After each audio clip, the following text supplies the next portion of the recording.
Sponsor an orphan, and you'll help support a vulnerable child to have the education they've always dreamed of, so they can build a brighter future. You'll be feeding a hungry stomach and a hungry mind with knowledge that will last them a lifetime. That's the power of an education. Sponsor an orphan now with Islamic Relief. Sponsor an orphan, and you'll help support a vulnerable. Assalamu alaikum wa rahmatullahi wa barakatuh. Everybody, this is your brother Preacher Moss, the host of the SOS, the Shout Out Show. Listen, I hope you're having a great holiday season. I am reporting to you live on location from Chicago, Illinois, the Marriott Marquis Hotel. That's courtesy where we're getting our internet from today. Alhamdulillah, alhamdulillah, alhamdulillah. I want to give a shout out to all the mass ICNA convention workers and volunteers and all the brothers and sisters who came out here for this wonderful weekend. Shout out to my main man, Imam Zayd. I saw him downstairs. We had a good talk. He sent salams to everybody. Also, on another note, weather related, I want to give a shout out to the communities in Buffalo who are dealing with massive amounts of snow and everybody that had to get through this ridiculously cold spell that we had around the Great Lakes area. You figure Michigan, Ohio, Indiana, all over, you had these really low temperatures all the way down into Texas.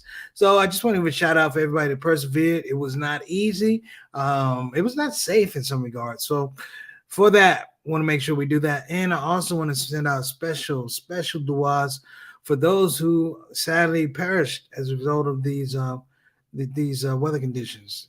Mother Nature is not playing. So everybody talks about climate change. I believe you. So I want to make sure we send out du'as for those lost lives and their loved ones who remain. This is something that, even though it might have been broadcast that the storm is going to be deadly, things like that, you never know. We plan, God plans, God wins. So in that space, just want to kind of keep it respectful. Our topic today, my brothers and sisters, is why aren't we believing Black women? Why aren't we believing Black women? Recently, there was a trial held in regards to a young female rap star, well-known, MTS, they call her Megan Thee Stallion.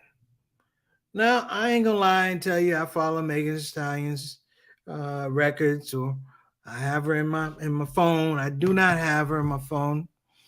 But there was a case that happened with Megan Thee Stallion. We're going to talk about that today, which kind of brings home the topic. And the justice was done to this young lady. She was injured. She was traumatized. And what happened in the system is that people did not believe her. And it's very indicative when we have particularly young Black women and Latinos, but specifically young Black women who claim injury, who claim the need for protection, who need the overall protection against the elements, whether it be other men, whether it be laws, things like that. We're talking everything from just violence to reproductive rights. There is an assault against Black women in particular. This case is interesting because it played out, and it really leaned on the misogynistic aspect of the rap game, that this woman, at some point in time, she couldn't be injured. These things could not have happened to her. And from watching parts of the court case, I did not read I didn't read the transcript or anything like that. But looking at some of the interviews that she did have, it was very apparent that something happened to her at a Kardashian party, a pool party some time ago. And the repercussions of that have called into question her character, her believability, and in some regards, it's also called in her commercial value. That by speaking up and saying that she was a victim of a crime, that somehow it reduced her commercial value in the rap game. This should not be the facts. Whether Muslim, non-Muslim, whatever it is, she has a right to be heard. And in this case, her right to be heard was muted by people who felt like she was not believable. Being believable or being viable are two different things. Viability is the ability to do something. It leads to the creative narrative. Believability is very, very subjective. But in this case, and I'm going to attach another case to it. In this case, the believability aspect was tainted. That men that look like me in this situation somehow said she doesn't matter. We have to address that here in the Shout Out Show today because this is nothing new. I'm sad and ashamed to say that it continues. And I'm going to throw this on here before we go to break. It's a danger to women overall, not just black women, but to women overall.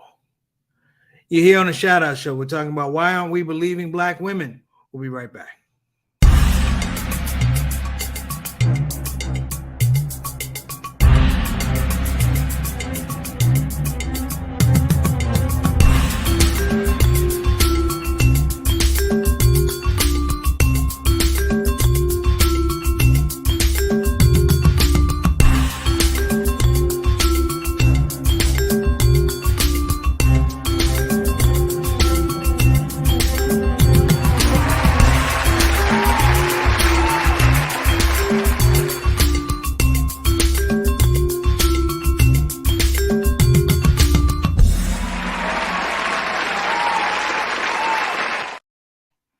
Back on the Shout Out Show again, reiterating, we are live, broadcasting live from Chicago, Illinois, the Windy City, the frozen city, as far as I'm concerned. But it has thawed to an extent, so even Preacher Mars is happy when it gets 15 degrees. It's like a veritable heat wave. I should be doing this show with no jacket on and a tank top. However, look, Satana's like, I just ate. All right, so it's okay.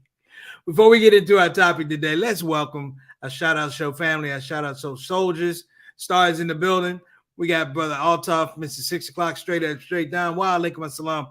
Wa rahmatullahi wa barakatuh, dear beloved. Good to see you on the show. I'm hoping you survived in Toronto because I heard Toronto got treacherous with the cold weather and the wind chill, bro. Let us know how cold it got there. I know in Houston it was 17 degrees. So, that's pretty much 27 below for Houston in Texas. So let us know how cold it got in your area. Shout out. Next up, my main man, Adam Khan. Wa alaikum assalam rahmatullah barakatuh. Adam, my dear brother, wa alaikum assalam. I hope, dear brother, that you survived the cold, if you will, and you're doing all right. Peace and blessings to you. You didn't tell us what's going on with that job yet, brother. I'm thinking that you might have got fired already. But give us a call. Let us know if you moved with the manager yet. All right.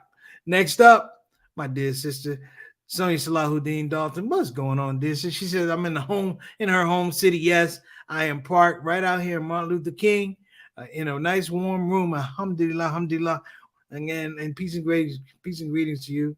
If I didn't say wa alaikum assalam wa rahmatullahi wa barakatuh. Where's your lesser half? I didn't say better half. I said lesser half. No, I'm just kidding. Give him some love. I hope my man's doing well. Wa alaikum assalam wa rahmatullahi wa barakatuh. Brother Eric, how are you, sir? Did the cold get you, brother? Did you have to break out the long johns and thermal socks? I know you did. Even in South Carolina, I know you had to get it, man. Hope you're doing well, beloved. And we got Mary Moss, better known as Mama Son. How you doing, Mom? I know she hung in there. She didn't even go out for Christmas. Too cold. I'm not mad at you. I hope you had a good time, a great conversation earlier today. Peace and blessings, Mama Son. Oh, in the building. What's up, big brother? Bilal Salahuddin. Wa alaikum assalam rahmatullahi wa barakatuh. B, you and the wife in the same house, man? What's going on? I know with that cold weather, y'all might have been one over here, one over there, brother. I don't know. I don't know how you do it, but sister said this is your home city. I know this is your home city as well. Hope you're doing well, brother. Thanks so much for tuning into the show. Oh, sister says she upstairs. Well, that's the boss. That's the boss space. She's upstairs. And my dear brother, what's going on? Better known as JT. Y'all know him as Johnny L. Thomas.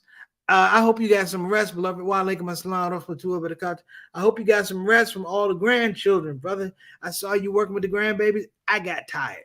And special shout out to my nephews, Rachel, my other nephews, Justin and Jordan. It's good to see everybody in the house doing well. Shout out to Yolanda and the queens, Queen Maisie, Queen Mamie. I hope everybody's doing well. And we just had a great time. Shout out. Okay. Oh, well, how can we Wa alaikum assalam rahmatullahi to my dear sister and executive producer, Satana Whitfield. What's going on, Sister Satana? Did you have a good Christmas? She said, nope, but I got me some sales. All right. Hey, honk if you bought some Christmas sales. Just be honest. Stop lying. I haven't bought any Christmas stuff. All right, there we go. We gotta throw that out there. Oh, okay. Well, my mom is tuning in, about to talk about it. Many believe she made up the fact she was shot so she can increase her popularity, celebrity status. Okay, we're gonna talk about it. We're gonna talk about it. You're jumping the gun there, Mama. But it's okay. It's all right. So let's get to this thing. Megan Thee Stallion is admittedly a rap superstar. She has hits that have sold millions of records. She's done collabs with some of the top people in the business. She's considered top echelon. Here's something I like about Megan Thee Stallion. When her mother passed, she made a pact that she was going to get her degree. She got her degree. Now, this is not to say, because she's got a degree that she's smart. It's to say that she's a hard worker. And to say that there are a lot of other women out there who don't have degrees who are extremely hard workers. And what I want to emphasize is the fact that they have ethic. That a lot of times women in the corporate space, in the commercial space, are somehow denied the fact that they have ethic. That somehow somebody gave them a break. It's not that they worked the process, that they understood the process, and they got the fruits of that reward. We don't talk about that as much. Megan Thee Stallion is that. Now, Megan Thee Stallion has several things that she was dealing with. One was an ongoing dispute with her original record company. She left that company and she went to Jay-Z's company. So there's a whole lot of stuff there. On this fateful night, she's leaving a pool party with her assistant, I believe, and a young man who's rapping named Tory Lane. Again, I can't tell you about their music. I don't listen to their music. But in the course of this ride in this car, gunshots erupt. And she is wounded by the gunshots. I've seen the pictures. The staples in the foot. This is a legitimate gunshot. And they still have fragments in the foot. So, case in point, you can eliminate that she didn't shoot herself. Now, the issue becomes, and here it is, that the gentleman who was eventually found guilty didn't want this thing to go further. From the transcript, she didn't want it to go to where it went, but he kept pushing it, and I guess other parties got involved, and she had to press charges. That's usually what happens when somebody shoots you. You usually want to press charges if you're not dead. So she pressed charges. She did what she needed to do for her own protection. Because let me tell you something. If you don't advocate for your own protection, people believe that they can harm you more. The thing about this, and that puzzles me, is people did not believe her. Much the same as my mother said, that people thought she was just doing this as a stunt or a gag to increase her celebrity stuff. People don't get shot in the heel of their foot for fun. It's dangerous. Things could happen when you get shot in the foot. There are arteries and tendons and things like that. You can literally limp badly the rest of your life, and it causes other issues with circulation. So this is out of this space. But the rumor goes around that that's what she was doing, which to me is probably one of the dumbest things I've ever heard in my life, that somebody would shoot themselves for popularity. Now, let me back up a little bit. Let me flip the script a little bit. In Kansas City, there's a man named Reverend Caldwell. And Reverend Caldwell is a city activist as well as being a minister. Something was going on in Kansas City where young black girls were disappearing. 1, 2, 3, 4. Mr. Caldwell said, I believe we have a serial killer because these young black girls were disappearing and nobody knew who they were. And the police gave them, oh, well, we can't do anything to us. So they were disappearing and they got lip service. And it wasn't until another group, the newspaper, connected with Ms. Reverend Caldwell, and they put out a TikTok video. And this TikTok video reportedly got almost 700,000 views, talking about a potential serial killer.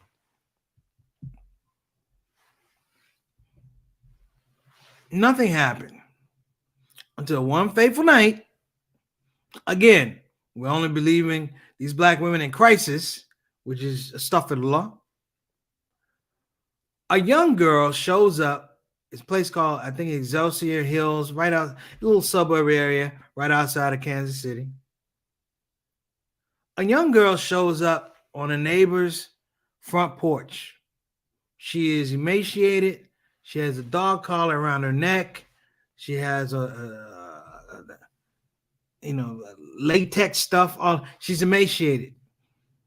And she tells the story how she escaped from this house in this neighborhood 2 blocks down or 2 houses down, if you will. She escaped and she said that I'm here. She said, but 2 other of my friends have been killed. And the police responded. First, of course, they were like, well, it's not what it should be. But let me tell you, when they finally got into this man's house, they took out 1,000 pieces of evidence of the danger and just dastardly acts that this guy had done. In a house, no less, that was rented. They found a house that actually had a full-on dungeon in it. And somehow, some way, here we go, somehow, some way, that they could not figure out that this man who was misogynistic, he had racist plans, he had racist rants on Facebook, somehow he was beyond the scope. And I also want you to understand that even when Reverend Caldwell called for this, just a general sounding alarm that there's something wrong, it was a male who had to do it. It was a male who had to make the case to do it. And even when a young woman who's escaped bondage, has on a chain and a dog collar around her neck that they have to cut off, they still question, are you sure? Are you sure you're not on drugs? Are you? You're not looking for attention? You didn't just run away. Are you sure? And to the level of extremity that we have to somehow go to that believe these black women is a problem. My point is this. Every life is precious. Whether you are a policeman doing a beat, a detective, somehow, let's be honest, somehow it's okay with these folks. And when it comes to our black women, our black girls, that it's okay to kind of push it down the way. I can give you Lacey Peterson. I can give you a whole bunch of young white girls that went missing, and 5 minutes later, we on the job. You got posters up. You got Amber Alerts. We're looking for these young white girls, as we should be. But my problem is, where's the parity? Why don't we have the same level of urgency, the same sense of urgency, and the same energy to go out for looking for these young black girls? Reverend Caldwell had to use TikTok. Hear me now. Not an Amber Alert ever went up in Kansas City. He had to use TikTok, social media. These are things we have to talk about. We have some comments. We're going to come back and get to those. We'll be right back after this message. Don't you move. We're talking about why aren't we believing Black women?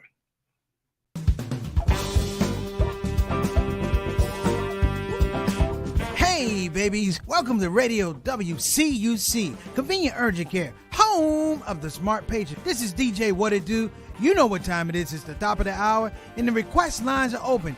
You know what you want to hear. I know what you want to hear. Operators are waiting.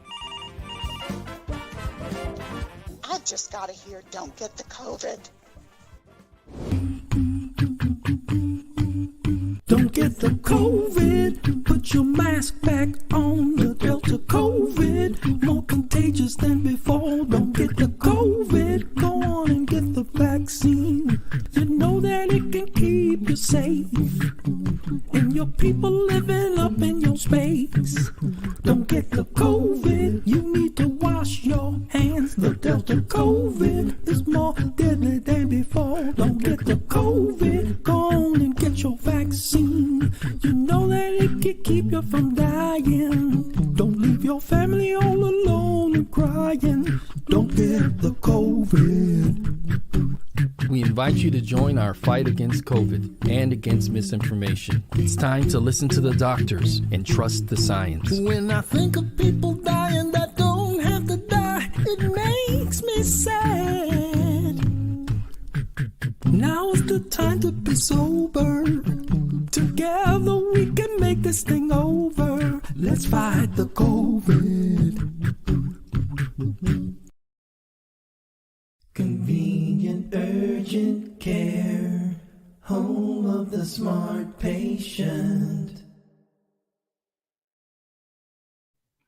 All right, we're back. I want to give a shout out to Sister Ree.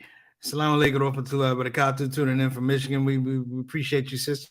Hope you're staying warm up in there. Are you in, I can't remember what part. Are you in Flint? Flint, Michigan? Or Grand Rapids? I can't remember. That's I'll figure it out in a minute. Hope you're doing well. Got a comment. Sister Sonia says, women are still second-class citizens, especially Black women, indeed, in a white male-dominated society. Correct. People ask, how do you connect the dots on this type of stuff? L.A. Hardy, wa alaikum assalam rahmatullahi barakatuh. That's my man, the comedian extraordinaire. Kalamazoo in Saginaw. I was running out of spots in Michigan, but thank you, Sister Ree. So here's the deal. I gave you guys two examples about believing Black women. So I gave you Megan Thee Stallion, but I gave you a really, really random offshoot of a reverend who says, I think we have a serial killer in our midst in Kansas City. And nobody's believing these Black women.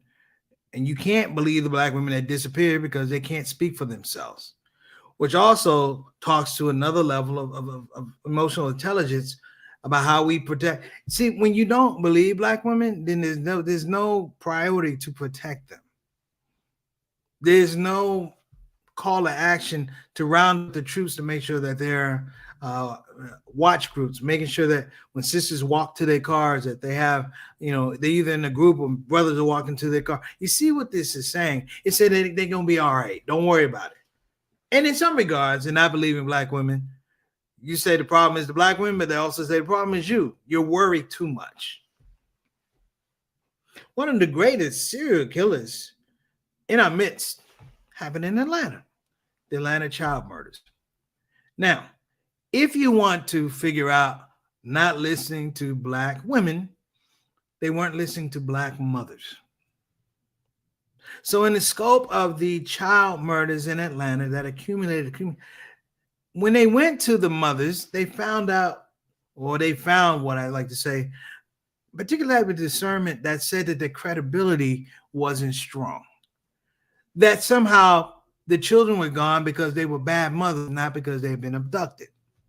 But somehow the children probably ran away because the parenting skills were not there.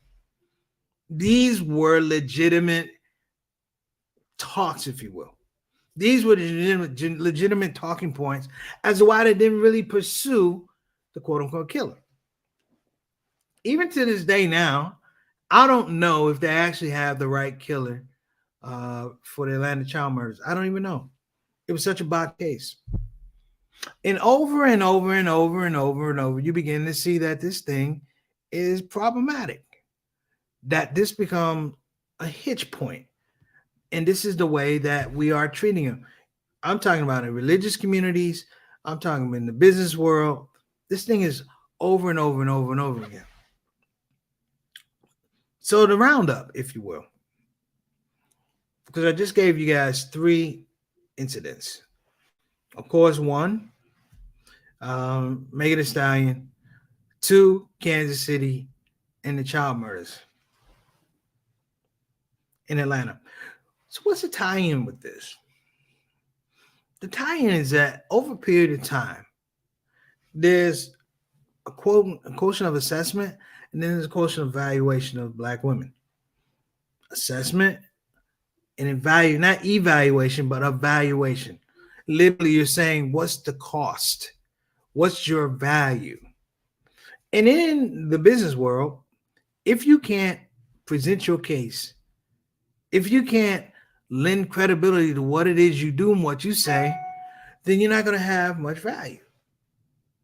So what are we saying here? This is a space. Let me even give you this one. And I didn't even plan to do this, Satana, so let me just work this one out. When George Zimmerman killed Trayvon Martin, there was a rule in Florida called stand your ground. And he was allowed to walk on stand your ground. He felt threatened, so he followed a young man who didn't have a gun. While he had a gun, he wound up killing him. Stand your ground.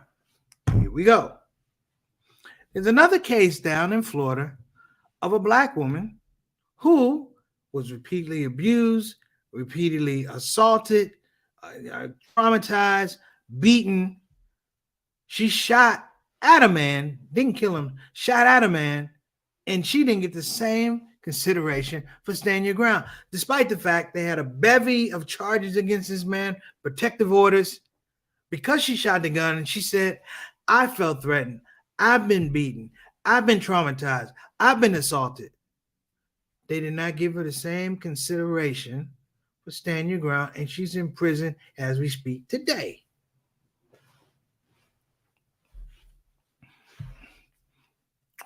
Sister Satana said, Ted Bundy, no one believed his neighbor. Yeah. This is a guy who continued to kill. You're exactly right. And if you ever get on Netflix, I don't know if it's there. They had the Ted Bundy tapes. Shout out Sakai. We actually listened to those. So LA says Black women are the barometer of the U.S. If they're not doing well, neither is U.S. Look at where we are. Yes, you're 100% correct. And he said Florida is prehistoric. It is prehistoric for Black women. And there are a lot of prehistoric places around the United States that are prehistoric for Black women. That somehow the laws and the advances in technology and science and law and fairness and equality and justice have not reached this population of humanity. Don't know where it ends, but I know where it starts. It starts with the fact that you have to at least afford the consideration that what these women are talking about is real. And 9.9 times out of 10, it is real. These are viable concerns. Violence against women is a real concern. See how I said that? It is a real concern. Because that's the way people say it. It's like condescending. Oh, it's a real concern. I'm here to tell you, this thing with Megan Thee Stallion, it made the news. But I gave you 2 things that didn't make the news. I gave you Kansas City. I gave the stand your ground down in Florida. It didn't make the news. And this, brothers and sisters, is the mass or critical mass of where these things are happening. A lot of these women aren't superstars. They ain't rap stars. They ain't none of that. And the things they're talking about, domestic violence, you're not going to see it in a rap song. It's not going to go platinum. My point is, we need to listen, and even go more so than just listening. We need to investigate. And I'm going to say this to the brothers. I'm going to say it to myself. You know what? When a sister yells out for help, that she needs help, don't wait for the police. You need to go investigate yourself. And we need to check whoever it is that's oppressing our sisters, whether they look like us or they don't. We need to check, because that's the nature and the survivability quotient of who we are in terms of protecting our families. All right. So that's our show for today. You guys have been amazing. Tuning out, signing off live from Chicago here at the Marriott Marquis. Shout out to Mass Ignorant for putting your brother in a nice room. Shout out, and we'll see you guys inshallah tomorrow. Thank you so much. Remember, got to believe in our black women. Take care now. Assalamu alaikum wa rahmatullahi wa barakatuh.